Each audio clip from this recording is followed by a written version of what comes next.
केदारनाथ यात्रा एक अद्भुत संस्मरण, विभल भक्त की शंका और भगवान का समाधान। यह अलौकिक संस्मरण मेरे पिता स्वर्गीय जन्मेजय मिश्र द्वारा लिखित है। जून 1994 में दिल्ली से हम लोग एक बस पर बद्रीनाथ और केदारनाथ धामों की यात्रा पर चले। बस पर कुल 28 यात्री थे। बस पहले केदारनाथ के मार्ग चली और गौरीकुंड, जो सड़क मार्ग का अंतिम पड़ाव है, पर रुक गई। सभी यात्री उतरकर गौरीकुंड में स्नान और जलपान कर केदारनाथ धाम की यात्रा पर चल पड़े। बहुत सारे यात्रियों ने गौरीकुंड से ही घोड़े खच्चर लिए और बाद में केवल 2 जनों को छोड़कर शेष सभी ने आधे रास्ते से घोड़े खच्चर की सवारी कर ली। 2 में एक मैं और दूसरी मेरी धर्मपत्नी थी, जिन्होंने आग्रह किया था कि शिवजी के धाम की पैदल ही यात्रा करेंगे।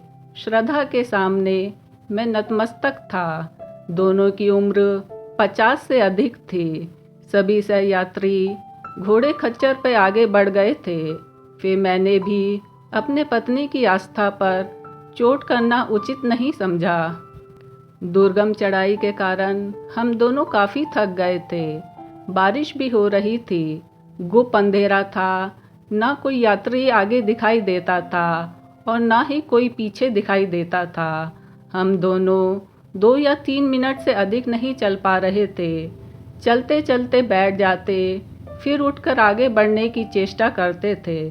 धर्मपत्नी का हाथ पकड़ा तो एक हाथ एकदम ठंडा था और दूसरा एकदम गर्म था। शिवजी का नाम लेते लेते 8 बजे रात में हम लोग केदारनाथ धाम पहुँचे।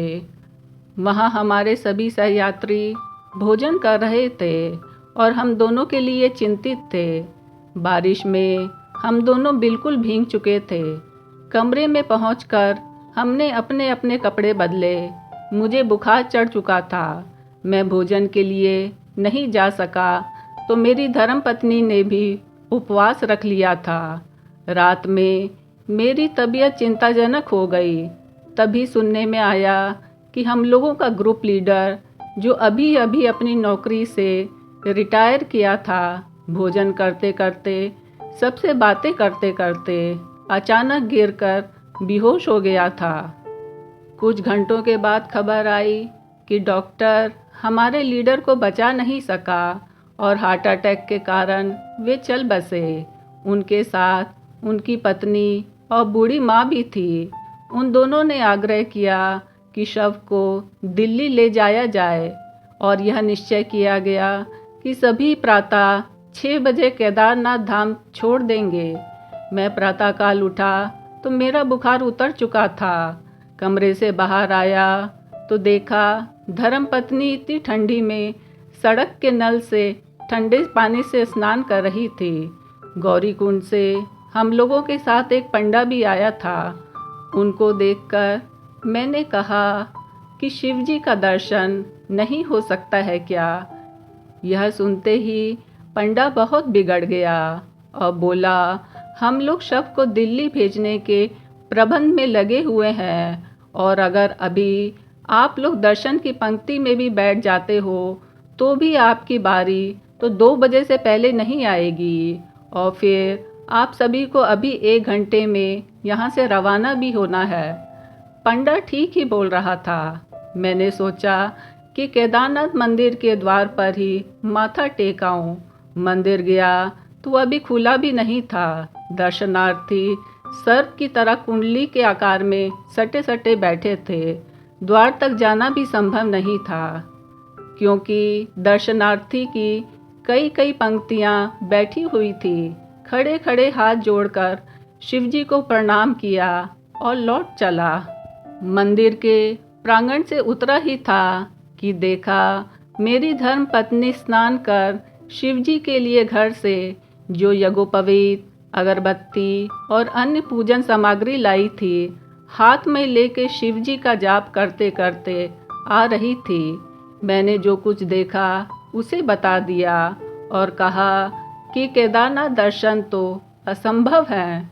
मेरी कथन की कोई भी प्रतिक्रिया उसके ऊपर नहीं हुई।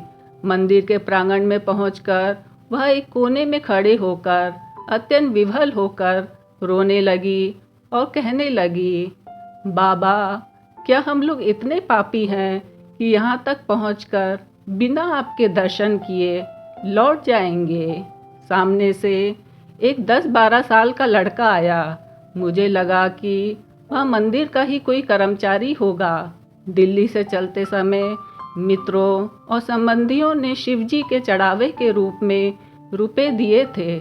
मैंने सारे रुपए और पत्नी के हाथों में जो पूजा की सामग्री थी लेकर उस लड़के को देते हुए कहा कि हम लोग दिल्ली से आए हैं। हम लोगों के ग्रुप लीडर की गत रात मृत्यु हो चुकी है। कृपया सामग्री और रुपए आप अपनी सुविधा अनुसार बाबा को चढ़ा देना, क्योंकि हम लोगों को अभी तुरंत वापस लौटना है। उस लड़के ने सामान नहीं लिया और कहा, आप लोग सीधे मेरे साथ नीचे आइए।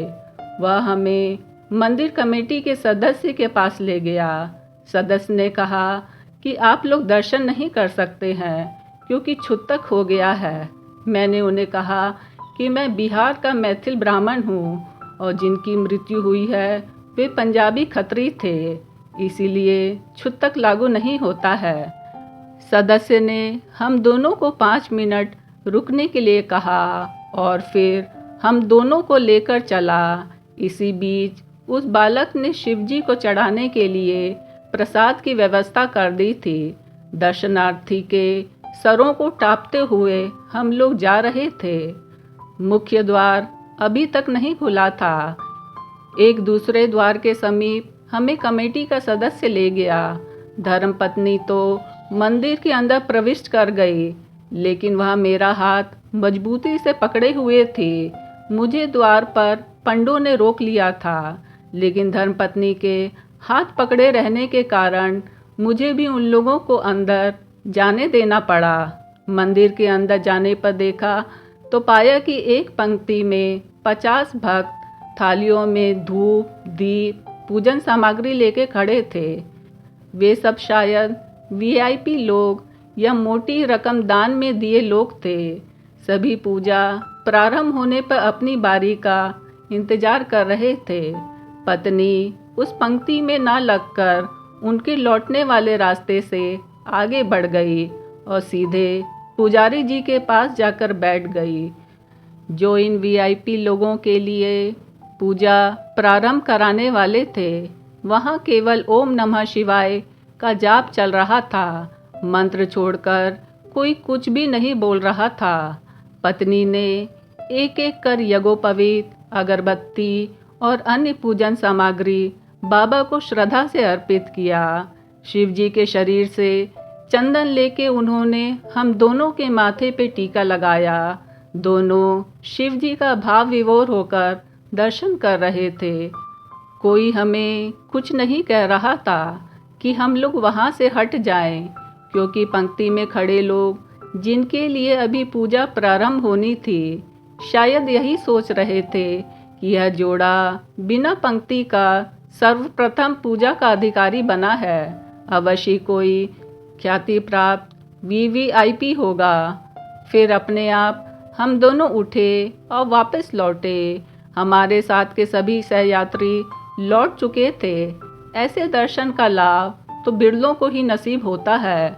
हम दोनों ने भी घोड़े खच्चर की सवारी की और अतिशीघ्र गौरीकुंड पहुंचकर उसी बस से वापस दिल्ली लौट आए।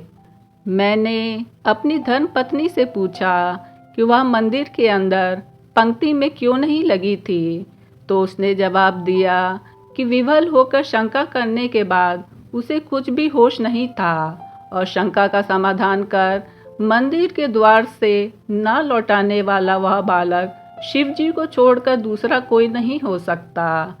शिव के दर्शन करने के बाद ही उनकी चेतना पुनः जागृत हुई।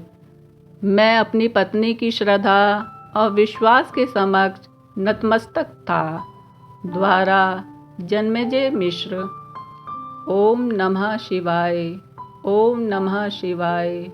ओम नमः शिवाय।